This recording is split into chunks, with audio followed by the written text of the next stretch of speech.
Coklat kita, humor Sufi, pasti nikmat. Assalamualaikum warahmatullahi wabarakatuh.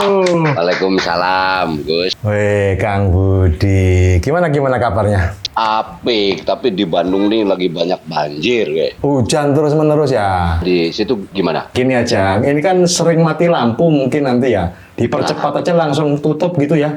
Ah, Ya kan yang penting pencairannya, yang penting laporan sudah syuting ya kan? Siapa tahu justru ketika singkat itu malah banyak penonton. kebanyakan energi itu dari pusaka-pusakanya Gus Chandra itu. Jangan ngomong begitu, aku baru mikir mau jual loh ini. Loh, Soalnya butuh duit banyak. Kan di Solo baru bikin pendopo, bikin dalam yang lebih representatif lah untuk pusaka-pusaka itu. Tapi kan butuh dana. Mengandalkan honor dari humor Sufi saja kan tidak pernah cukup. Makanya aku mau realistis. Ini apa yang kira-kira bisa dijual gitu loh. Nah, sebelum sampai ke pusaka, aku tuh kepikiran lukisan. ngelukis juga, Gus. Loh, kalau ngelukis ya ngelukis, tapi kan belum pernah pameran. Jadi belum bisa pasang tarif loh. Oh, bandrolnya belum ada. Belum ada. Cuman aku tuh pernah dilukis sama pelukis internasional maestro oleh Mas Jehan Sukmantoro. Matanya cuman hitam begitu. Iya. Wajahnya, ya. Iya. Iya. 5 menit dilukis jadi. Wih, Ya memang tidak setiap orang dilukis Mas Jehan, kan ya tahu sendiri posisi Betul. spiritual gimana. Itu Oh, kalau iya. bukan orang yang terhormat kan nggak bakal dipanggil sama Mas Jehan untuk sekedar dilukis. saya Gus, asal Gus tahu aja. Saya kenal dengan Pak Jehan itu ya. Tapi saya belum pernah dilukis. Saya mah cuma diongkosin aja waktu. Itu kalau cari utang itu. Nah, cuman waktu itu Mas Jehan berpesan, ini yang berat nih di pikiran. Apa? Jangan dijual. Nah, Karena itu. kalau dijual aku bisa 2 Mercy katanya. Wah. Iya bener, kalau ngomongin harga lukisan tuh kan apalagi dengan lukis yang maestro, Gus. Masalah jelek bagus itu bukan parameternya. Itu kan. Tapi ada sejarahnya. Oke. Siapa yang melukisnya, yang dilukisnya siapa, kondisi pelukis saat itu sedang apa gitu kan. Iya. Yang menjadi value tuh, nilai itu. Jadi punya Gus Chandra, saya pikir jangan dijual itu benar. Terus Mending saya aja yang jualnya. Kasihin ke saya. tidak menyalahi amanah ya. Saya berikan ke Mang Budi, Mang Budi yang jual, saya Gus dapat. Chandra ada 30%. Loh, kok sedikit? Lu 50-50 kan, 30-70. 50-50 kok 30-70 gimana? Ya, ini kan aturan sing beda. Ruwet. Cuman siapa ya pelukis yang punya orientasi melukis hanya untuk dijual? Aduh, nanyanya jangan sama saya, Gus. Harus sama sesama pelukis. Mereka kan tahu ada yang suka buat lukisan-lukisan di hotel tuh, di kamar Oh hotel. iya, ikan koi itu ya, Ya, sawah. ada pastilah itu. Mungkin ada yang orientasinya dijual, mungkin memang sungguh-sungguh berkarya dan memang justru karena itu nilainya naik ya, Mang ya. Yang berkarya ini yang nilainya tinggi. Bahkan orang mau bayar, mau apapun, memang tidak niat dijual, tapi tiba-tiba satu saat didonasikan atau dihibahkan. Padahal udah ada yang pernah nawar mungkin apa gitu. Tolong dikenalkan, saya butuh dana supportingnya ini. Butuh hibah. Heeh. Kemarin sih saya dapat bocoran Bendra juga suka lukis katanya. Nanti saya mintain untuk Sandra. Itu nggak laku. Itu kanvasnya boleh nyuri. Jangan. Ada juga pelukis yang bahkan belum lukis, kanvasnya masih kosong karena namanya besar, udah kebeli tuh. Mungkin udah ada tanda tangannya walaupun kosong. Oh, itu yang mahal ya. Itu Kang Budi punya nggak pengalaman-pengalaman dengan pelukis yang sampai ke taraf itu? Masih kosong pun sudah laku, nilainya sudah tinggi, itu ada nggak? Kalau pelukis di Bandung banyak. Tapi kalau yang tanda tangan terus laku ini Tarya siapa ya? Saya pernah punya teman juga, sahabat dekat, almarhum juga seperti Mas Jehan sudah meninggal, ini juga sudah meninggal, Mas Danarto. Oh iya. Oh, pelukis Sufi itu saya akan mengikuti jejaknya itu. Pameran, ya kan? Begitu kain penutup kanvas dibuka, kanvasnya kosong semua. Iya. Keren. Itu para penikmatnya diminta untuk menafsirkannya menurut isi kepala masing-masing. Masing-masing. Kalau gitu saya bisa itu, spesialis kanvas kosong bisa. Tapi kan harus ada pertanggungjawaban karyanya. Nanti Gus Chan kalau ditanya gimana? Misalnya aku yang mau beli, Iya. Chandra udah pamerkan tuh. Kosong nih, kosong kanvasnya. Kosong. Oke. Gus Chandra, Ya. Saya mau bertanya. Oke, silakan. Sebetulnya makna dari lukisan yang putih polos ini apa? Bergantung pada kondisi kejiwaan Anda saat ini. Jika Anda mengalami banyak tanggungan hutang, maka yang Anda butuhkan adalah pemutihan atas angsuran-angsuran itu. Nah, putih ini mewakili perasaan kejiwaan Anda sebenarnya. Oh, Bisa jawab, tak? Bisa. sekarang aku yang pameran. Saya akan tampilkan lukisan saya malam ini. Bleh! Nah, Loh, kok putih itu, Pak Budi? sebentar, saya lihat dulu. Loh, ini terbalik lukisan. Aku lagi, sekali lagi. Sekarang Bu Chandra. Oke, sudah tiba waktunya. Terima kasih atas kehadiran Anda. Saya akan membuka pameran lukisan pada kesempatan kali ini dan inilah lukisan terbaik saya. Gus Chandra. Iya. Sebetulnya karya apa nih kok warna putih begini semua? Saya punya latar belakang sufi. Jadi tidak mengandalkan indera yang kasat saja. Membutuhkan mata batin, kejernihan hati, sehingga Anda bisa melihat apa yang tidak terlihat oleh orang-orang biasa. Wih, Keren ya. langsung 1 M bayar sama. M-nya mutiar. Ya, benar. Tapi kadang-kadang ada juga pelukis yang tidak bisa ngelukis bersembunyi di balik kedok aliran abstrak. Padahal nggak bisa lukis. Nah, realisnya nggak dapet sebenarnya, tapi teorinya daki-daki, konsepnya bagus ya. Ketika ditantang realisnya nggak bisa aslinya. Itu boleh nggak sih kayak gitu? Langsung jurusannya abstrak gitu tanpa mendalami realis gitu. Wah, itu harus tanyanya sama akademisi lah, Gus. Nah, sampean lah giliran sampai saya tuh stoknya udah mulai habis dan selama ini sampean ngandalkan saya terus ya narasumber. Kalau di Bandung ada. Siapa? Wiki wis. Wah, ahline wes lah kalau mau nanya akademik atau karya gitu. Pak Tisna Sanjaya, Gus. Oke, ya boleh coba panggil ya. Oke, Gus, undang. Mas apa Kang apa Cak apa kalau siapa? Kang Tisna. Oh, Kang Tisna Sanjaya. Assalamualaikum. Sampurasun, waalaikumsalam. Rampes. Kan morgen main damun heren. Kan? Nah, Sama Kang Tisna pasti ada bahasa Jermannya, Gus. Oh. Beliau lama sekolahnya di Jerman kok. Beliau ini dari mulai aliyah, sanawiyahnya di Jerman. Lampu sorobnya kok bagus banget tadi saya dengar ya. Gitu. Kang Tisna, apa kabar? Kalau Gus Chandra yang nanya harus pakai ini. Nah, itu. Kocok. Sesama orang beriman tuh begitu ya. Benar, aduh kerapus saya di mana ya? Itu minoritas harap mengadaptasikan diri ya. Aduh, nanti saya carilah. Arab tanya apa, Gus? Itu tadi loh Kang Tisna. Saya tuh kan pernah dilukis oleh almarhum Jehan Sukmantoro. Saya cenderung bingung mau jual nggak, ini wasiat beliau tidak dijual. Pertanyaan saya, Kang Tisna kapan mau melukis saya dan boleh saya jual? Itu loh. Itu. Pertanyaan pertama. Langsung to the point, Bang. Mau kebutuhan ya? Kalau begini ya, kalau sesama sufi, permintaan apapun akan saya lakukan. Wah, alhamdulillah. Harap maklum yang bukan sufi ya. Aduh, saya swasta sufinya. Aduh. Tapi Kang Tisna, saya mau berbagi pengalaman ke Gus Chandra. Saat itu almarhum Hari Rusli dilukis sama Pak Jehan. Ya. Satu saat lukisannya Hari Rusli oleh Pak Jehan ada tanda tangan sama saya di foto. Foto ini dicetak ke kaos. Itu yang dijual. Kreatif boleh juga. Pernah dilakukan. Iya. Gitu. Itu Kang Hari Rusli dapat jatah uang nggak? Ya kebetulan saya jualnya Kang Hari Ruslinya sudah meninggal makanya berani motret. Ini akal-akalan bukan sufi itu begitu loh, mencari keuntungannya sendiri. Ya. Tapi saya akan jawab Budi Dalton. Tapi kalau ngejawab Budi Dalton harus memakai topi ini. Ganti lagi. Lagi. Oke. Sufi bener.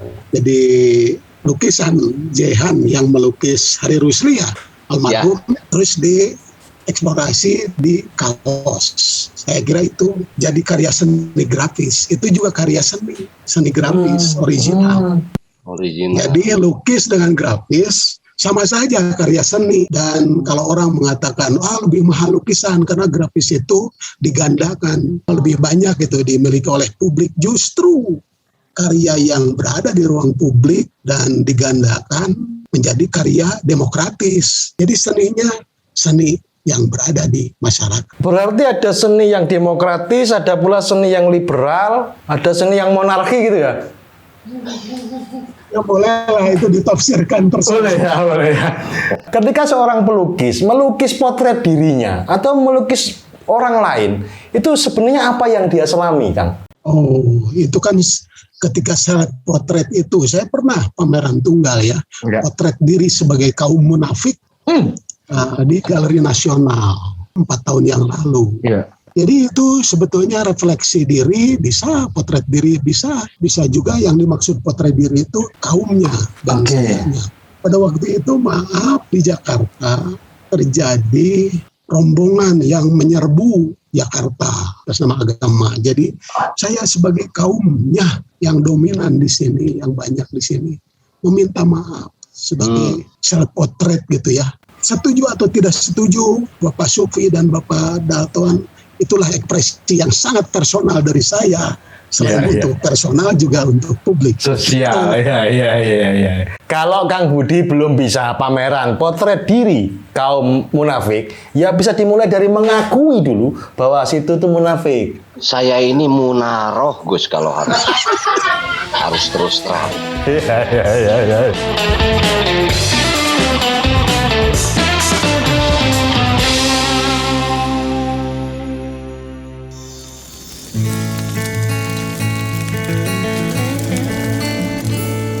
Jarum coklat saat tepat, saat melepas gundah hati.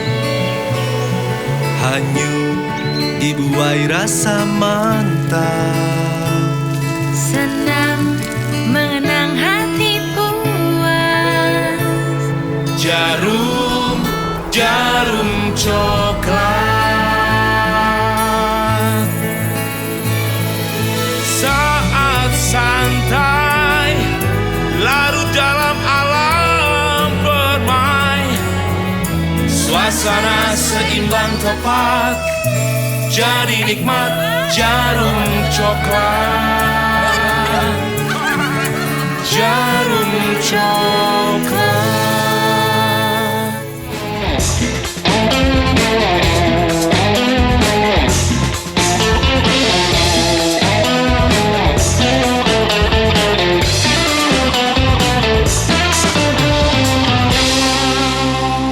Tapi untuk bisa membelajari diri sendiri, itu kan butuh keberanian ya. Seringkali orang kan menutupi keburukannya sendiri, lebih menonjolkan kebaikannya. Nah, ketika seorang Tisna mampu menghadirkan borok-boroknya sendiri bahkan untuk dinilai oleh publik, itu sedang belajar apa sebenarnya? Atau sedang mengajak masyarakat untuk berbuat apa? Sebetulnya hal keseharian ya, hal semacam itu tuh yang selalu kita lakukan. Bukan sebagai sikap heroik untuk saya ingin menunjukkan sesuatu, bukan. Inspirasinya tuh untuk berserah diri, minta maaf, saling memaafkan dan sebagainya itu. Oh, berarti benar Mang Budi ya. Tiap-tiap seniman itu sebenarnya mengekspresikan dirinya sendiri ya. Tiap-tiap penulis itu sebenarnya menulis dirinya sendiri. Seperti ketika saya menulis tentang Mang Budi, sesungguhnya saya menulis tentang penglihatan saya terhadap Mang Budi. Mang Budi kan begitu. Jadi sebenarnya menulis tentang diri sendiri, melukis tentang diri sendiri. Boleh saya sambil melukis, Bapak-Bapak? Wah, boleh. Kan campur kue dari lukis. Enak ini. Kalau tamunya pelukis gitu enak, apalagi pelukis jos. Nanti honornya bisa kita bagi 2. Lo ini kan jadi ada honor tambahan karena beliau melukis. Iya ya. Satu narasumber juga melukis gitu. Wah, Mang Tisna berhenti melukisnya nanti. Honor hilang. Wah, ini Mas Sufi nggak mau rugi, biarin beliau mengekspresikan itu. Gus, barusan kan Gus Chandra bilang kalau penulis itu sebetulnya menulis dirinya, melukis itu melukis dirinya. Iya. Nah itu maksudnya gimana itu, Gus? Man arofa nafsahu Fakot arofarobahu. Sampean udah ikut saya lama kok ya masih begini saja nggak paham-paham. Aduh. Orang siapa yang mengenal dirinya tentu mengenal debt kolektornya ya. Ya itu di tarafmu kan situ ya, di tarafmu. Makanya tadi lukisan saya yang putih itu cenderung meminta pemutihan karena angsuran sudah macetnya bertahun-tahun kan gitu. Nah, Tapi Gus, penasaran nih Kang Tisna mau ngelukis apa ya? itu kalau lihat dari situ kayaknya calon arang itu. Bukan? Bukan. sketsa dari informasi yang berseliweran dari Kang Budi Dalton dan Kang Chandra. Wah. Saya eksplorasi lagi. Biasanya habis sholat subuh, inspirasi itu luar biasa.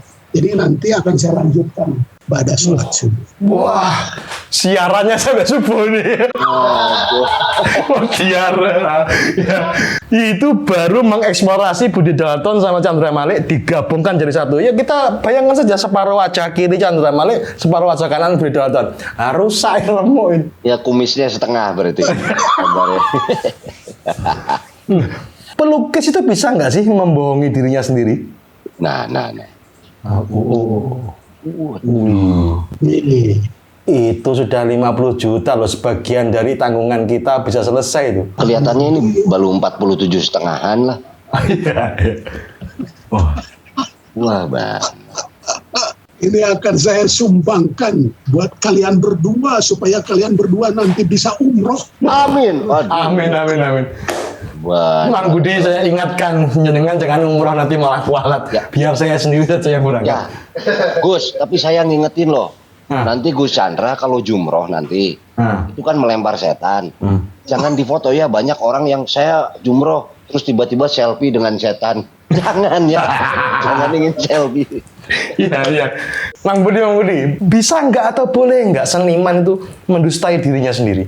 Contoh. Ya, melakukan sesuatu atas dasar pesanan atau dikejar-kejar sesuatu yang membuat dia tidak eksploratif terhadap apa yang seharusnya.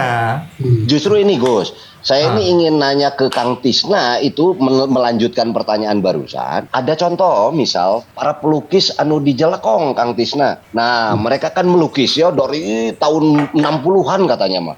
Ya. Tapi mereka itu semua produk-produknya itu ada di misalnya di hotel atau bahkan mungkin di kolektor. Tapi kesamaan dari lukisan 1, kedua, 2, ketiga, 3, keempat itu hampir ya. Hampir sama. Itu masuknya ke kelompok naon ya Kang Tisna, pelukis begitu Kang? Menurut saya mereka sedang berzikir. Jadi seperti sama. Seperti sama Allahu Akbar. Berzikir. Tapi ada pendalaman. Jadi kalau kita melihat lukisan Jelekong itu seperti hanya stereotip, kalau saya tidak. Mereka sedang terus mendalami hal yang seperti sama. Bukan pengulangan ya, Kang? Tidak mungkin mereka mengulang begitu kalau tidak ada intensitas. Tidak mungkin. Mungkin secara fisik seperti itu dan ditempatkan di hotel, di Jalan Braga dan sebagainya. Nah ini yang belum terungkap bahwa mereka tuh sedang melakukan kontemplasi terhadap keseharian yang seperti sama terus. Itu tasawuf. Sufi jelas. Itu. Ya, prasangkanya baik. Tidak seperti situ kan bertanya sudah punya pretensi negatif pasti. Enggak, justru kan saya tanyanya ini ke kelompok apa, mungkin ada khusus. Kayak gini loh Gus. Kang Tisna ini kan dikenalnya itu bukan pelukis, tapi perupa.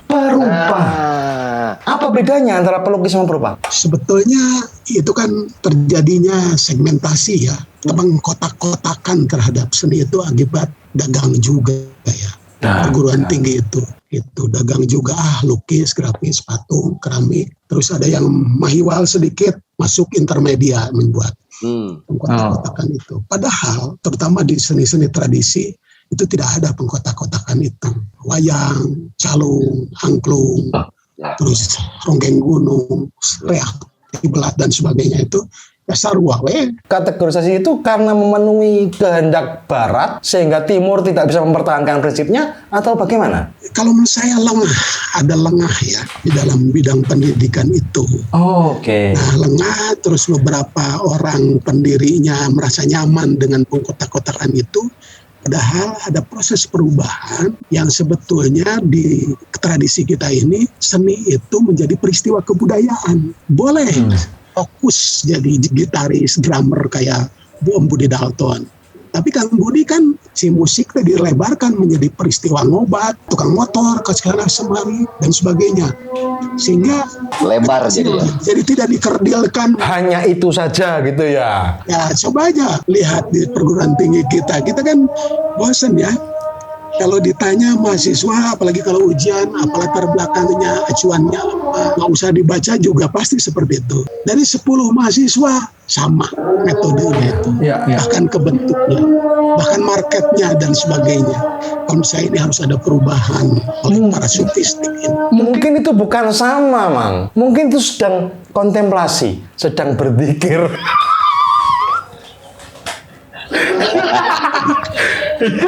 Siapa tahu harus berprasangka baik. Kacau ini. Paling enak ini narasumber ini paling enak, nggak usah ngobrol, ngelukis saya terus.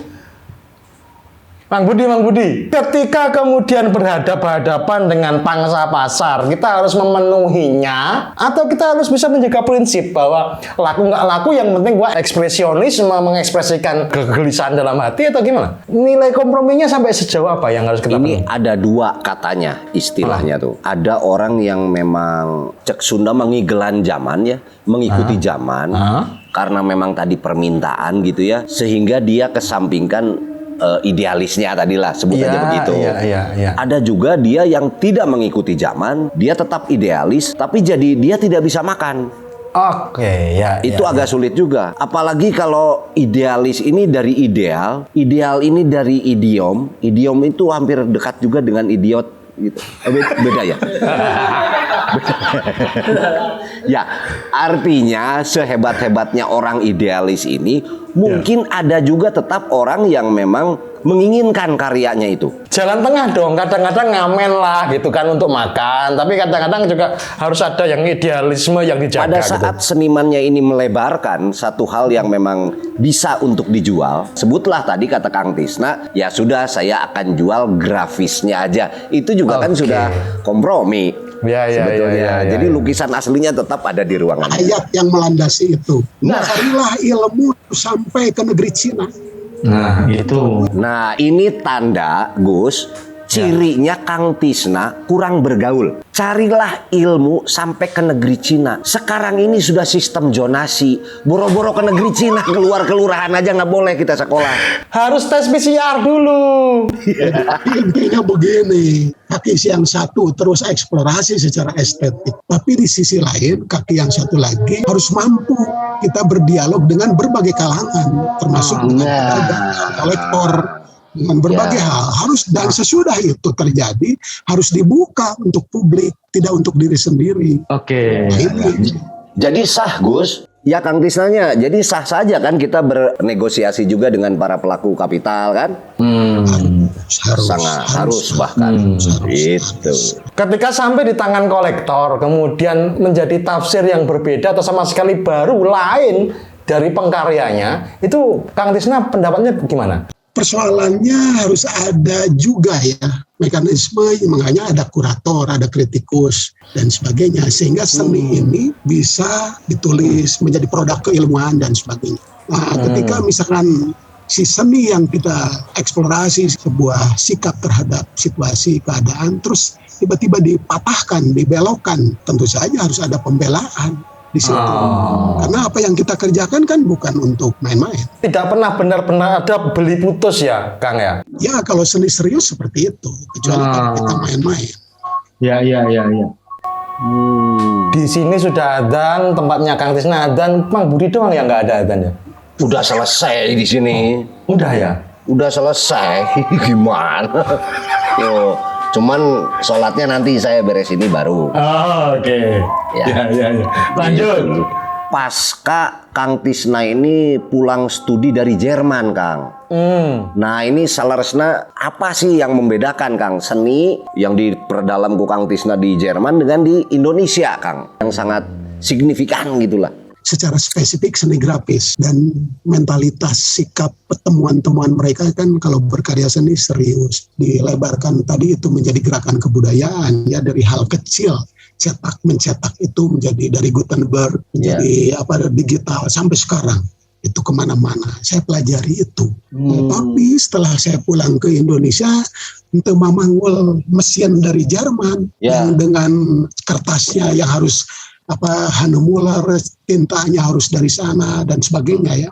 Nah setelah saya pulang ke Indonesia, ya saya mesinnya adalah tubuh saya sendiri. Nah, singhoreng atau ternyata medium itu, bahan-bahan itu terhampar begitu berlimpah di Nusantara ini, di negeri kita ini. Mesinnya apa?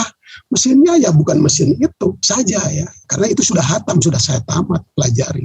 Mesinnya ada dalam diri yang bisa bernafas, bisa berdoa, dan saya tularkan mesin yang ada dalam tubuh saya itu ke kolektif, ke kolaborasi dengan berbagai macam kemungkinan yang ada di negeri ini. Nah, makanya banyak seni saya tuh seni cetak tubuh, cetak raga, cetak jiwa. Nah, sudah saya pamerkan kemana-mana, udah dikoleksi di mana-mana, udah menjadi produk keilmuan. Berhasil mengindonesiakan ilmu dari manapun ya, Kang Tisna berarti ya. Berhasil menjadikan dirimu sendiri dalam setiap hal yang kau pelajari kan gitu ya?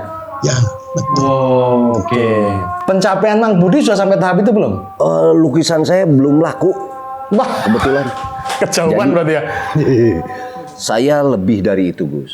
Oke. Saya dengan raga saya membuat karya 6, Gus. Wih. Dari 2002. Oke. Itu anak pertama. 2004 anak kedua. Itu karya dengan raga saya. Iya. Dan tenaga yang sekuat. Wah lah iya.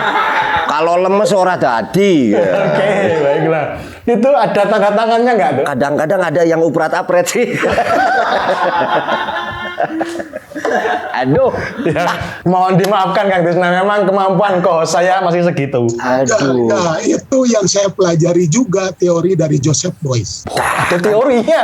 Ada. Profesor Joseph Beuys mengatakan, alle Menschen sind Künstler. Setiap orang adalah seniman. Dan juga semua medium adalah bisa secara kreatif dieksplorasi, termasuk tubuh dengan tubuh menghasilkan 6 tubuh atau 5 tubuh. Itu adalah cetak tubuh yang aslinya dilakukan oleh Padahal. Cetak lagi, Mang. Cetak lagi, Mang. 6 ini yang 2 belum bayar sekolah udah mau nyetak lagi. Kacau. Iya.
Berhasil menemukan diri di dalam proses berkarya, bisa menjadi mediumnya, bisa menjadi bahasanya dan lain sebagainya, itu Kang Tisna masih membutuhkan orang lain atau tidak? Ya tentu semakin saya menemukan diri, semakin saya harus belajar terhadap di luar diri saya.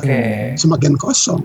Berarti kepuasannya menjadi tidak terukur ya, tanpa batas ya? Insya Allah. Seringkali kan ketika berkarya, seniman tuh beranggapan, wah ini belum selesai, wah ini belum jadi, wah ini belum seluruh ekspresi saya tuangkan. Itu titik hentinya di mana, Kang? Ini udah beres, ganti lagi karya yang lain. Ya itulah pentingnya manusia itu merenung. Jam berapa aja, kalau saya senangnya sesudah atau sebelum subuh. Itu enak sekali untuk melatih kapan saya harus berhenti, kapan harus mulai, apa yang harus saya lakukan. Jadi latihan itu penting. Seperti apa yang disampaikan oleh Jurgen Klopp ya. pelatih Liverpool. Latihan itu penting menjadi dengus nafas keseharian. Tidak formal aja di sekolah atau di lapang, tapi harus ada ruang personal, ruang pribadi yang dalam agama Padalton itu hijrah, ruang hijrah untuk kontemplasi, melihat keluar dari Gua Hiro sana. Nah itu, seperti itu. Nah, Gus Chandra ngerti nggak hijrah? Apa? Hijrah itu Cimahi Cijerah. Aduh, susah ya menerangkan. Itu tadi poinnya pada latihan, Mang. Latihan. Iya. Jadi walaupun sampean sudah cetak 6, latihan jangan berhenti. Latihan tetap. Banyak latihan ini cangkeng di pulang antingkeun itu ada. Aduh, Gusti. Loh, Gus, aku pengen tahu ini karya Kang Tisna nih yang monumental gitu. Ya. Mudah diakses, dilihat itu aya di mana, Kang? Yang fenomenal. Yang paling saya suka adalah seni yang bentuknya jadi imah budaya Cigondewa. Karena seni yang saya bangun di sana 2007 di atas lahan sampah pinggir sungai. Itu tuh dulu waktu saya kecil itu lumbung-lumbung padi, tapi ada proses perubahan, kita lengah ya, lalai, maka lumbung-lumbung padi itu jadi lumbung-lumbung plastik. Nah, termasuk tanah yang saya beli, yang saya tukar dengan lukisan ya, 7 lukisan. Nah, itu juga 530 meter persegi, saya tanamin pohon, jadikan imah untuk nongkrong, untuk ngobrol, untuk berkarya bareng-bareng dengan warga. Saya kira itu yang paling saya suka ya, seni yang tumbuh, pohon yang tumbuh. Dan sekarang airnya bersih sekali di sana itu. Itulah seni keseharian yang paling saya suka itu. Dan terus berproses ya. Seniman tidak seharusnya memisahkan diri dari lingkungan hidupnya ya, Kang ya? Betul. Yang sedang terjadi adalah terutama di perguruan tinggi seni, dipisahkan di kota-kota. Apa yang dikatakan oleh Rendra ya dalam puisi Seonggok Jagung di Kamar itu tercermin dalam pendidikan sekarang. Jadi ada seonggok jagung, terus ada anak sekolahan, terus tidak bisa apa-apa melihat seonggok jagung itu. Tapi yang bukan orang sekolahan, tapi hidup bersatu dengan warganya, dengan pertanian dan sebagainya. Si seonggok jagung itu bisa jadi maizena, bisa jadi roti, bisa berbagai hal si mediumnya itu. Apa gunanya berkesenian jika terpisah dari masyarakat ya, Kang ya? Eta pisan. Jadi kalau begitu aya nu salah di masalah kurikulum kah atau akademis, Kang? Bukan salah lah, yang kurang. Jadi sistemnya harus dirubah dan kita harus memulai dari sekarang. Sekarang misalnya gini, yang daftar ke seni rupa ITB itu seluruh Nusantara sekitar 4.000-an ya. Yang keterima kan cuma 200 orang. Kalau kita sistemnya dirubah, apalagi sekarang zaman online, dari seluruh Nusantara itu jangan datang ke Bandung, itu tetap aja yang di Aceh tetap, Irian tetap, di Maluku tetap, di Jawa tetap gitu ya. Si dosennya mempersilahkan untuk eksplorasi dengan kearifan lokal di sananya. Terus mereka mungkin KKN-nya kolaborasi antar tempat itu. Sehingga ada akulturasi budaya setempat. Nah kalau didatangkan 200 orang ke Bandung misalnya, jadi orang Bandung, jadi ITB gitu. Iya. Nanti dosennya yang datang ke Irian Jaya kadang-kadang mungkin 2 semester. Jadi kalau lulusan ITB yang dari Bali suka dirubah itu jadi modern Teparugu itu. Padahal ada kearifan-kearifan yang keren gitu di sana. Kenapa mereka keterima dan skillnya tuh luar biasa. Jadi pendidikan yang tidak terpusat pada gedung lembaga pendidikan gitu ya. Ya, sistemnya harus dirubah. Jadi seniman praktek itu lebih penting ya, Kang. Lapangan itu lebih penting dibanding di ruangan gitu ya. Sangat penting karena teori itu kan muncul dari proses kreatif yang kita lakukan di situ. Baru ada teori gitu ya. Baru ada teori. Ini mah kan belum apa-apa di kampus tuh. Apa teorinya? Siapa seniman acuannya? Jadi ke sini, ke otak, bukan dulu rasakan, bukan ditanya dulu kamu dari mana. Persis itu ketika saya mulai latihan nyanyi, Kang Budi. Ya. Ikut kursus vokal, diajarin not balok. Saya nggak mau. Saya mau jadi penyanyi, bukan mau jadi orang yang ngerti not balok. Not balok akan baik-baik saja tanpa Chandra Malik kan gitu. Iya. Pindah saya ke Dodi Katamsi. Langsung. Langsung diajarin nyanyi. Saya nanya dulu, Mas Dodi, ini maaf nih. Saya punya pertanyaan. Apa, Gus? Boleh ngerokok apa enggak? Oh ya boleh.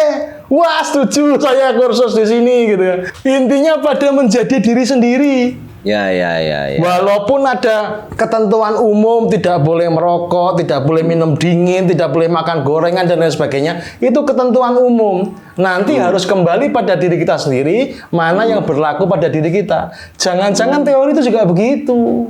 Itu kejadian juga waktu saya pertama kali ngobrol dengan Gus Chandra. Ya. Saya baru ngomong-ngomong dikit, Gus Chandra nanya, apa dalilnya? Saya ngomong-ngomong dikit, apa dalilnya? Kok harus pakai dalil terus? Itu kan lapangan, Gus. Enggak, maksud saya kok kejadian sudah lama banget masih diinget ya. Berarti kan sangat berkesan itu. Wah. Dalilnya mana ropa nafsahu, pokoknya siji, Pak. Berlaku untuk semua kan gitu Untuk kan. semua. Iya. Nah, Kang Tisna ketika berproses kreatif, apa saja yang merupakan larangan-larangan? Nggak boleh begini, nggak boleh gitu, mengganggu proses kreatifku. Gitu apa? Handphone. Oke. Ya, kalau buat saya sendiri handphone. Ini selalu saya matikan kalau sedang menghadapi karya sendiri. Jadi mengganggu aja. Pernah saya juga yang belum apa-apa sudah dipotret, belum apa-apa sudah disebarkan, belum apa, jadi nggak ada intensitas ketika berkarya itu. Mengkarantina diri berarti ya? Itu subuh tuh paling nikmat tanpa HP sampai siang. Jadi banyak sekali inspirasi itu. Itu mungkin saya tuh. Ini dulu ini. Ya kalau udah nggak mau lagi siniin aja nggak apa-apa. Ini sangat kebalikan dengan saya, Gus. Kalau saya kan main drum, saya ini harus nyalakan handphone karena partitur drumnya ada di sini. Saya nggak hafal kalau nggak baca. Kebalikan. Makanya situ nggak bisa jadi maestro. Tapi kan WhatsApp-nya dipateni. Oh iya. Instagramnya matiin gitu. Iya. Saya mah ada apa nggak ada HP, yang penting ada pulsa. Kalau nggak ada pulsanya buat apa HP itu, nggak ada kuota. Saya sebanyak ini fasilitas HP, di dalamnya saya aplikasi cuma satu. Apa itu? Mobile banking. Wah, Yang paling penting itu aja. Keren. Buat ngecek ada duit nggak gitu. Kang Tisna, bicara soal duit sekarang. Dalam berkarya, apakah Kang Tisna itu berani habis-habisan keluar duit untuk mencapai kepuasan estetis tertentu? Ya, kadang-kadang saya kan ada beberapa karya yang saya ciptakan itu. Satu grafis, lukis, itu punya kolektor sendiri. Kolektor sendiri. Dan saya selalu terus terang ke mereka itu, saya akan membuat karya yang sifatnya bukan untuk komersial. Kayak performer art, bikin instalasi, sigonewa, dan sebagainya ya. Seni lingkungan. Terus saya kirimkan karya lukisan itu ke kolektor saya. Mungkin saya perlu biaya dari mereka. Ya. Jadi proposalnya ya dari karya. Begitu. Untuk habis-habisan berkarya itu ya perlu dana. Kalau punya ide ya harus ada waragadnya. Ada modal. Ada modal. Kadang-kadang kalau hanya ide saja nggak punya waragad, nggak hulang ya. Hulang tentu. Udil. Benar. Jadi tetap Gus, tetap harus ada modalnya, ada uang kalau kita mau bikin sebuah karya. Tapi kan karyanya ini untuk karya idealis. Kita cari modalnya dari karya komersil gitu. Memang bener ide itu mahal ya, dan oleh karena itu harus diongkosi kan ide itu. Nah, cuman Kang Tisna punya jalan. Dia ketika butuh modal gede, dia ngelukis, lukisan itu kemudian bisa dijadikan uang untuk ekspresi berikutnya. Lah kalau kita cari modal, proposalnya apa? Saya lagi perlu uang untuk ngebangun rumah, mau ditinggiin rumah, keluarin sama saya drum. Main aja drum, di depan rumah. Datang itu mah hansip segala macam. Suruh berhenti saya. Disumbang nggak sampean? Enggak. Dikomplain. Ketika itu melepas karya untuk bisa dapat modal itu nggak sayang itu, Kang Tisna? Enggak, kan kita diskusi dulu dengan yang mau belinya. Saya akan membuat ini. Yang belinya itu kan spesifik orang-orang tertentu, kolektor saya. Karena dia akan memelihara karya itu, akan dijadikan museum. Betul-betul gitu, dipusti-pusti karya saya itu. Jadi saya berada di tempat yang insya Allah tepat gitu karya. Aman itu karya ya, bukan untuk diedarkan lagi kemana-mana ya? Nah, itu terserah, tapi dia mengatakan akan di... Ya. Paling mahal Ongkosnya berapa untuk bikin lukisan yang sesuai idealisme Kang Tisna? Ini saya mau nyoba tahu harganya, mau nawar saya tuh. Sekarang saya yang nanya kok, saya yang ditanya terus. Mau nanya, wah bahaya. Gus Malik, Ya. apakah menggambar makhluk hidup menurut agama boleh atau tidak menurut keyakinan Sufi? Apakah melukis makhluk hidup itu bertentangan dengan ajaran agama gitu? Ya, Oh ya. Mang Budi dulu. Silakan Gus Chandra dulu. Kan ini mengarah ke tasawuf ini. Saya memberi kesempatan pada murid. Gus Chandra kan tasawuf. Kalau saya kan tak mampu. Udah tasawuf dulu. Iya. Silakan.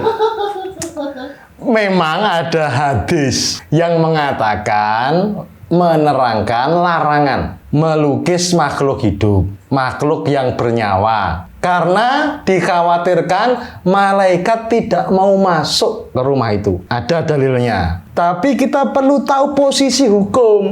Ada pegangan itu dua yang paling utama. Pertama Al-Quran, yang kedua sunnah. Bukan hadis ya, tapi sunnah. Sunnah itu adalah segala sesuatu perilaku Rasulullah termasuk diamnya. Jadi sunnah itu sekumpulan konteks. Ketika sudah dihimpun menjadi teks, baru kemudian disebut hadis. Nah, Quran itu mengatur hal-hal yang sifatnya wajib. Hadis mengatur hal-hal yang sifatnya sunnah. Wajib itu tidak ada pertentangan.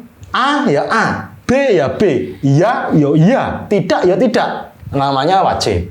Sunnah itu boleh dilakukan, boleh tidak. Boleh dipakai, boleh tidak. Nah, mengetahui dulu letaknya di mana itu penting. Sebelum kita rame berantem, stop dulu. Ini Quran apa hadis? Hadis, oke, aman, kan gitu ya. Itulah gunanya sampean berteman sama saya, Mang Tisna. Jangan sama Budi Dalton. Nggak ngerti apa-apa. Kalau saya kajiannya beda. Saya akan melihat kasus Kang Tisna ini dari mantek. Boleh nih ya. Boleh. Ini logika nih. Ya, logika.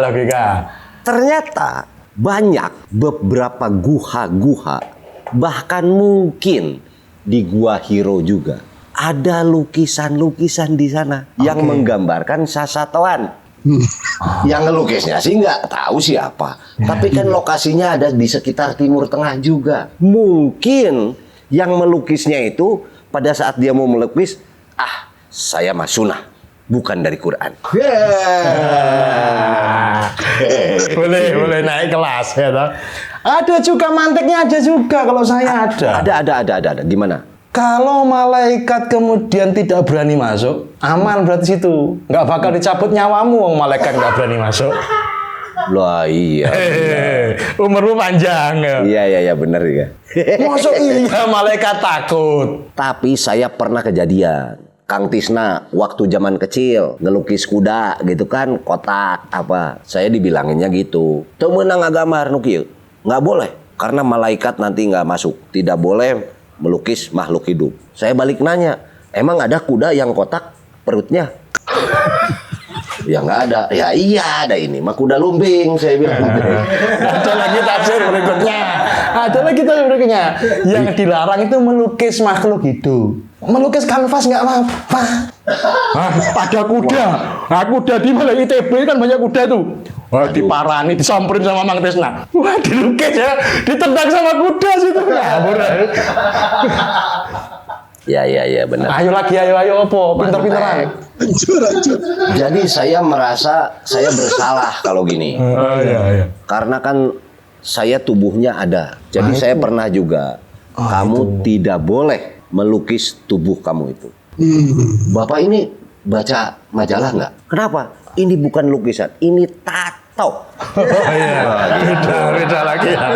Beda ya. Loh, ini kan masalah balagoh, Gus. Ini masalah balagoh. Iya.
narasumbernya mau ditanya lagi gimana Jelas sih? sih narasumbernya malah nanya.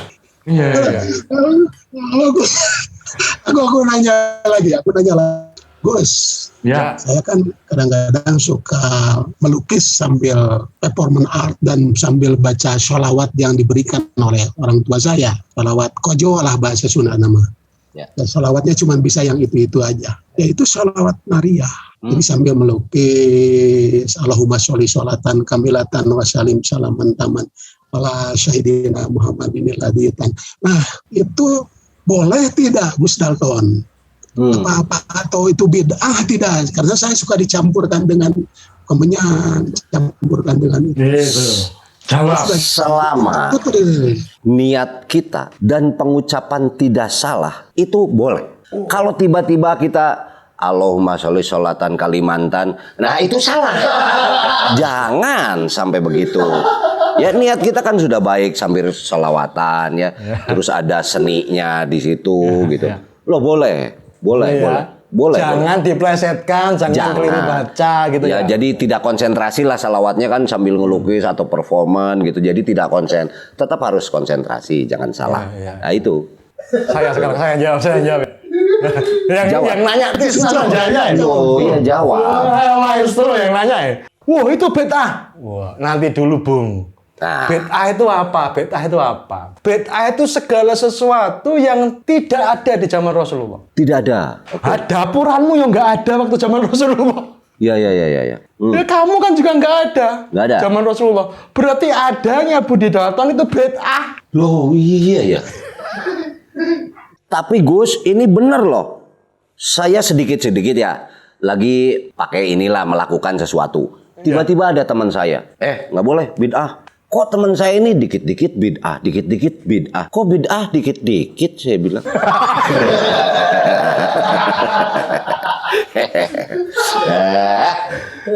Oh no aja. Sufia nyaran pusing tuh Sufia nyaran. Oh gitu. Nggak ada pertanyaan yang lebih susah ya Mang Tisna? Saya mau bertanya dalam bahasa Jerman. Silakan dijawab. Ya. Oke. Kalau Sufi kan bisa menangkap energi yang tidak tekstual. Oke. Jadi Asalkan honor co-host sama host jangan diambil aja. was meine Sie über Kunst, wenn Kunst nicht nur für Kunst sich selber. Budi, Bu Chandra dulu. saya tuh paham, tapi saya khawatir sampean nggak paham, makanya sampean dulu lah saya kasih kesempatan. Oke lah. Ulangi.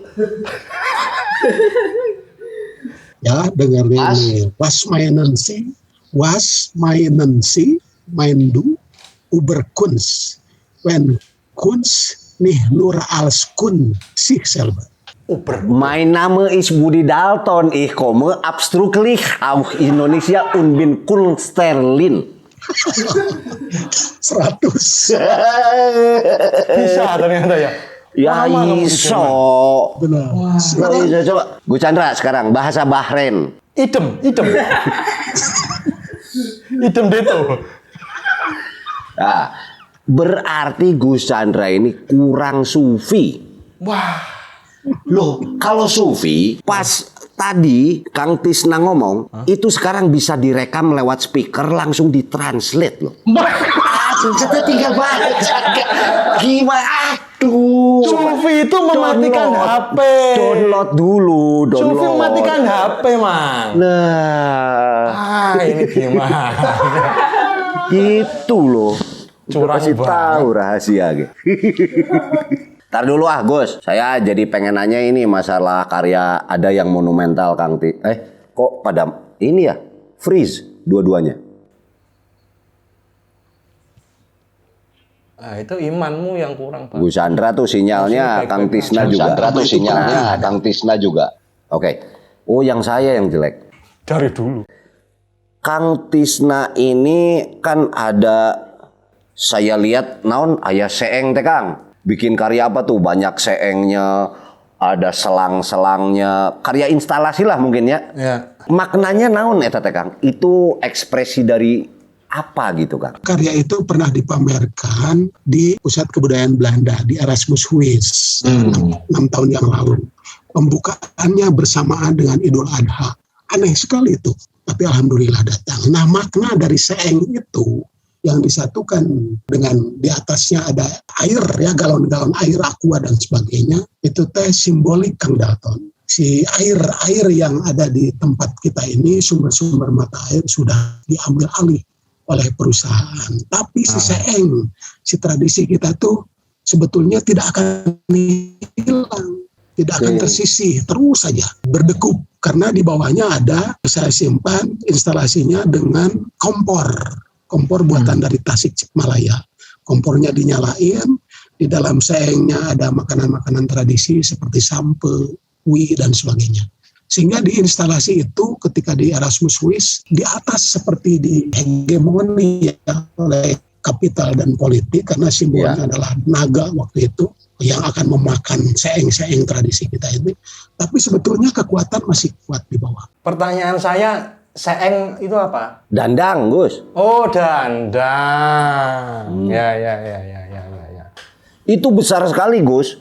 Instalasinya bukan dandang 1 biji. Ada 99 itu dari Asmaul Husna. 99 dandang. Kompor juga 99. Ya, 99. Itu dandangnya siapa dipakai? Itu saya pesan ke tradisi pembuat kompor dan yang akan tersisih juga di Tasikmalaya. Dan sekarang udah tergantikan oleh plastik ya, medium tersebut itu. Nah, jadi begitulah kreativitas tangan yang terampil ya di desa-desa kita itu sebetulnya harus kita tumbuhkan terus. Jadi karya ini tuh punya misi ya, supaya tetap menjaga, melestarikan, dan mengembangkan tradisi. Nah, seringkali karya instalasi itu, Mang Budi, setelah selesai dipamerkan kan harus dibongkar lagi tuh. Nah, itu. Ya, Itu nasibnya bagaimana itu? Atau disimpan di Belanda, kan? Dandangnya dibagikan lagi aja, dibagikan ke masyarakat, tetangga dan sebagainya. Jadi seninya yang itu tadi, seninya seni yang digandakan, yang banyak, milik mereka, milik tidak hanya eksklusif.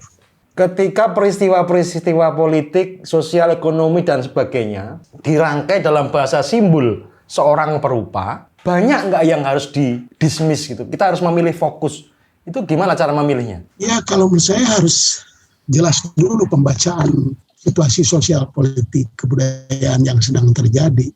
Banyak juga seniman-seniman kritis ya di era reformasi itu, metodenya tuh sama gitu-gitu aja dengan di era zaman Orde Baru. Kalau saya sendiri ada jalan-jalan lain, solusi gitulah.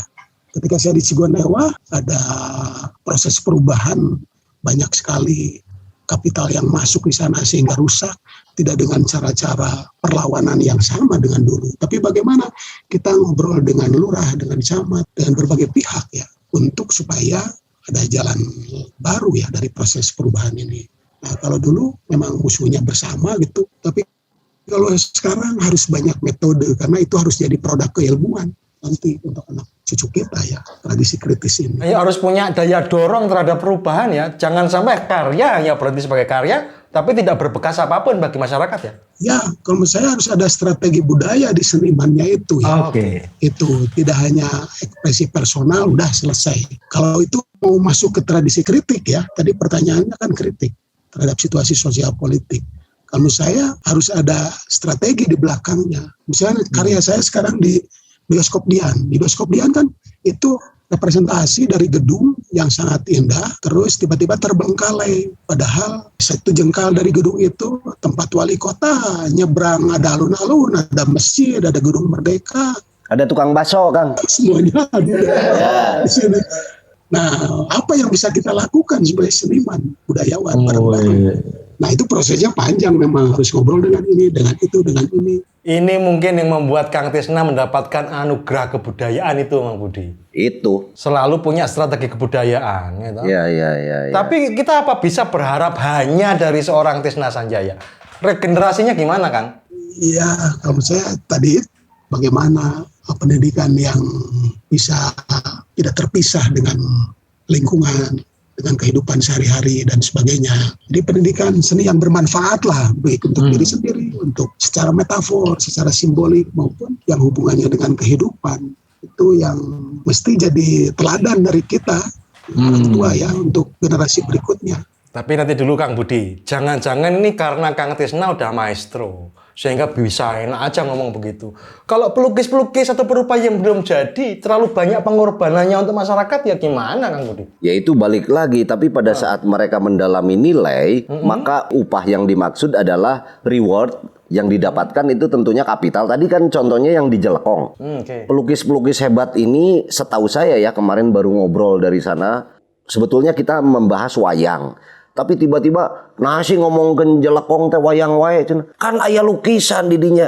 Di tahun 60 malah can-can wayang ieu lukisan geus aya. Hebat. Saya baru tahu loh. Dan ternyata kalau tadi menurut Kang Tisna itu adalah sebuah kontemplasi atau pendalaman, walaupun seolah-olah itu pengulangan, saya pikir ini wajar kalau mereka ada reward. Walaupun ternyata ruang galerinya itu di pinggir-pinggir jalan, gitu kan? Oke. Itu kan bukan berarti harganya jauh lebih murah, tapi nilainya tinggi, gitu. Buat saya. Itu kan nilai estetisnya mungkin tinggi, tapi penghargaan terhadap karya tuh mungkin masih rendah. Nah, tinggal apakah mereka akan mendapatkan sebuah anugerah yang sama dari yang berwenang? Dari aparatur misalnya gitu kan, atau dari para kurator gitu. Saya setuju dengan Kang Budi karena kita jangan juga berhenti di bahwa itu sedang berzikir, berkontemplasi. Itu kan kata-kata saya dari metafor secara simbolik saja ya, untuk kesabaran. Karena banyak yang seperti itu tuh di Indonesia yang harus bekerja keras dan punya sikap itu ya pemerintah setempat terutama. Jelekong itu sudah terkenal kemana-mana lukisannya juga ya. Tapi itu di kilo istilah nama lukisan teh, di kilo dijual ke broker. Terus aduh kasihan sekali. Mereka itu tidak ada penghargaan untuk menaikkan derajat ekonominya. Kalau itu dieksplorasi, baik secara kreatif ya estetiknya, dan disediakan tempat, ruang, dan juga penjualannya. Wah itu luar biasa itu. Akan jadi tempat yang selain estetik juga ada nilai pedagogik dan juga ekonomi dari Jelekong itu akan jadi role model ya untuk Jawa Barat itu. Tapi ya pemerintah Jawa Baratnya kadang-kadang tidak peduli ya terhadap itu. Kurang apresiasi ya Kang. Mungkin bisa dimulai dari Kang Tisna. Kang Tisna kan lukisannya udah mahal-mahal. Mbok iya seniman itu disubsidi. Saya Mang Budi itu kan seniman yang butuh dana besar. 1-2 lukisan kan cukup untuk kita bikin padepokan tuh Mang. Itu di belakang tuh kanvasnya udah siap. Saya pernah ngelukis Kang Budi. Masih ada itu lukisan. Di Ngobat ya. Kalau dipamerkan di bioskop Dian. Masih ada. Nah, itu sangat luar biasa karya itu tuh. Pada waktu itu diskusinya itu udah pada tingkat magic ya. Udah pada tingkat tidak hanya overflay, tidak hanya permukaan, tapi masuk ke wilayah-wilayah, dan itu mungkin tidak akan dijual karya itu. Karya itu adalah karya yang kita berdua yang hanya tahu, Pak Budi dan saya. Wah, nggak jadi dijual. Kan kalau dijualnya kapan cuman kita yang tahu berdua. Oh gitu. Oke. Ongkos dengan nggak dapat ini ya. Ini tadi juga sekaligus sebenarnya penghinaan itu Kang Tisna. Nah di Ngobat ngomongnya udah magic, berarti di umur sufi belum. Wah. Kalau di humor sufi itu harus yang dimengerti. Jadi kalau kata bule ini cuma 2 pilihannya. Kalau dimengerti itu logik. Kalau tidak dimengerti itu magic. Beda cuma sama lo saja. Beda dikit. Ya karena memang kan penonton humor sufi lebih banyak. Kalau Ngobat kan yang nonton ya hostnya sendiri paling. Kalau yang Ngobat itu lebih ke mistis. Okay. Makanya saya undang narasumbernya juga yang akademistik. Mistik ya. Itu. Bicara soal mistik, magic. Kang Tisna mewarisi apa saja dari leluhur, dari orang tua yang digunakan dalam berkesenian? Kesenian orang tua saya, Abah Omo Kartobi ya, itu punya goa. Padaringan apa ya? Padaringan, dan selalu di sana tuh ada penganan. Jadi tiap malam Jumat tuh wangi sekali dari sana. Sesaji ya? Ya itu seni yang luar biasa. Dan di situ juga sambil baca sholawat Maria untuk Nabi Muhammad. Dan di situ berlimpah ya selalu hasil dagangannya dan sebagainya tuh. Dan hasil dagangannya itu setiap malam Jumat tidak untuk diri sendiri. Karena estetik yang dia lakukan itu. Tapi juga untuk dihibahkan menjadi masjid, tanahnya menjadi CCL sekarang, ruang adik saya di situ. Ajaib. Kalau misalnya tidak bisa dengan rasional. Karena leluhur saya itu sekolah SD juga tidak tamat, nulis juga tidak bisa, ngitung juga, dagang juga cuman sambil udod aja gini. Tapi mungkin ada nilai-nilai yang tidak kita duga ya dalam berekonomi itu. Ya. Nah itu yang saya serap ya antara lain dari leluhur saya. Ketika mempraktekannya dalam berkarya, apa yang dirasakan, apa yang dialami? Apakah ada nuansa-nuansa spiritualitas tertentu yang merasuk ke dalam diri Tisna Sanjaya sehingga kemudian menjadikan dirimu itu ketika berproses menjadi tidak sembarangan gitu? Tidak selalu begitu, kadang-kadang saja. Itu kan tidak bisa diulang ya, diukur secara rasional. Kadang-kadang ingin begitu lagi nggak dapat. Gitu. Oke, ya. Tidak tahu saya kapan datangnya. Tidak bisa diperkirakan, Mang Budi berarti kayak Iya. gitu. Nah, ketika sudah kemudian mengalami transendal apa Transjakarta mungkin. Ketika mengalami itu kehilangan dirimu atau menjadi dirimu yang baru atau bagaimana? Justru lebih rasional. Lebih rasional. Ketika trans itu bisa saya tuliskan apa yang harus saya lakukan dan sebenarnya lebih jernih pada saat itu. Bagaimana selanjutnya, apa yang harus saya lakukan. Justru bukan kehilangan itu. Itu yang pengalaman personal saya. Ya. Mang Budi ada pertanyaan apa lagi, Mang Budi? Pertanyaan dari saya ini sudah cukup, tapi justru saya jadi banyak belajar nih. Jadi kalau saya boleh bicara atau menilai gitu, bagi seorang Kang Tisna Sanjaya ini seni sudah sebagai perjalanan spiritual. Oke. Di situ ada siar, di situ bagaimana kita menghindari kebencian, lalu juga tadi kekerasan gitu yang diekspresikan. Yang lebih pentingnya itu menarik simpati seperti contohnya Cigondewah itu. Siar itu ada dari 99 asma Allah aja itu sudah siar menurut saya ya. Walaupun dalam sebuah bentuk karya. Jadi agama apapun tak akan bisa menarik simpati manusia bila diajarkan dengan kekerasan dan kebencian. Sikap seperti itu justru membuat orang menjauh dan anti terhadap agama. Apalagi beliau ini sering kontemplasinya ini subuh. Amin ya Allah. Ya, kalau subuh itu kebanyakan ya hidayah itu mudah turun dalam suasana hati yang ikhlas, tenang, lembut, bukan pada hati yang keras penuh dendam, amarah dan kebencian. Karena sinar Tuhan tak mungkin dapat masuk dalam hati yang kotor dan berbaur dengan sinar iblis yang penuh amarah dan kesombongan diri. Billahi taufik wal hidayah. Wassalamualaikum warahmatullahi wabarakatuh. Masya Allah. Coba diulangi pakai bahasa Jerman. Kuma. Aduh.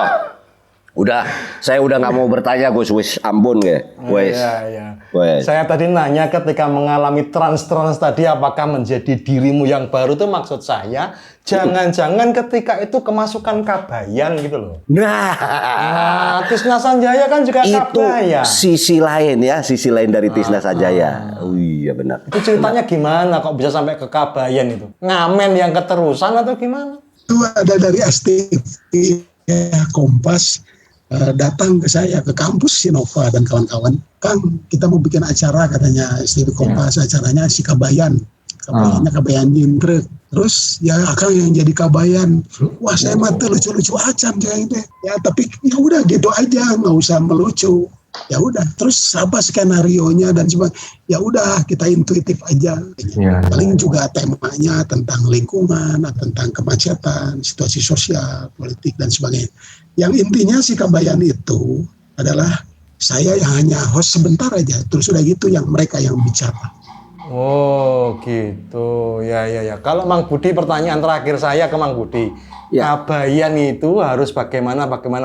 Kan ini kan simbol masyarakat Sunda yang luar biasa loh kabayan, legend itu. Sebetulnya mungkin sosok yang filosofis ya, walaupun imajinatif gitu. Saya belum pernah juga lihat bacaan atau literatur yang menyatakan kabayan itu eksis di dalam sejarah mainstream lah gitu. Itu nggak bersamaan sama Siti Jenar toh? Kalau ceritanya memang di zaman itu juga sudah ada, tapi kan menggambarkan satu sosok di situ, banyak orang melihat sosok kabayan ini pelawak gitu.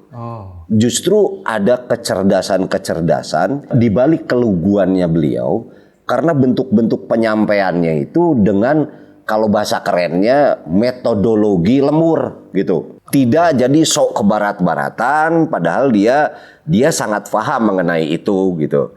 Jadi dia selalu mengambil solusi yang dia punya di lemburnya sendiri. Kalau kata orang bule katanya, kita punya indeks, kita punya sindir sampir katanya. Kita punya ikon, kita punya silih bisiloka, cina. Kita punya personifikasi, kita punya sandi, simbol, kodifikasi dan lain-lain gitu. Nah, opsi inilah yang membuat orang kelihatannya jadi sih ya mah orang lemur, terus kampungan, terus ngabodor gitu ya.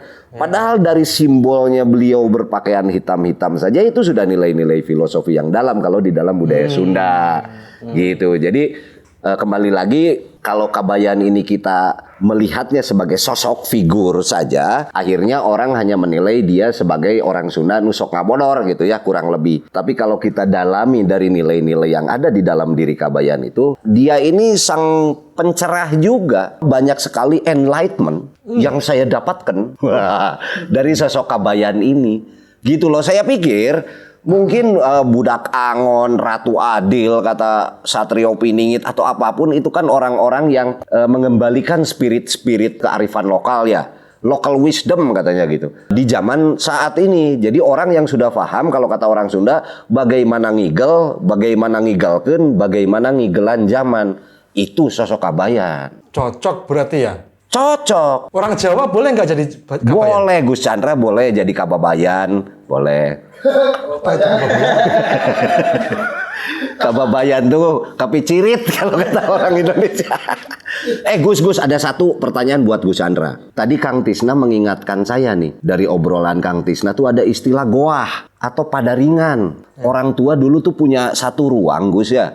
Suka nyimpen beras di situ, lalu ada sajennya, lalu ada dandangnya. Nah, bahasa Jawanya apa gitu ruangan itu? Kerobong. Kerobong, Kang Tisna. Itu untuk petanen, hasil-hasil bumi. Iya, betul. Tadi kan Kang Tisna menyebutkan itu. Kerobong ya. Iya, kerobong. Makanya tadi saya kan baru bikin bikin rumah Jawa. Oh iya. Pendopo, ada kerobong, ada sentongnya 2. Sentong itu kamar. Butuh biaya, Kang Tisna. Melukis dulu. Loh, itu lukisan banyak di rumahnya. Ambil 2 juga nggak ketahuan. Iso aja. Terima kasih Kang Tisna atas waktunya. Sehat walafiat dan terus berkarya. Atur nuhun pisan Kang. Assalamualaikum warahmatullahi wabarakatuh. Atur nuhun. Waalaikumsalam. Nuhun. Sampurasun. Sampai.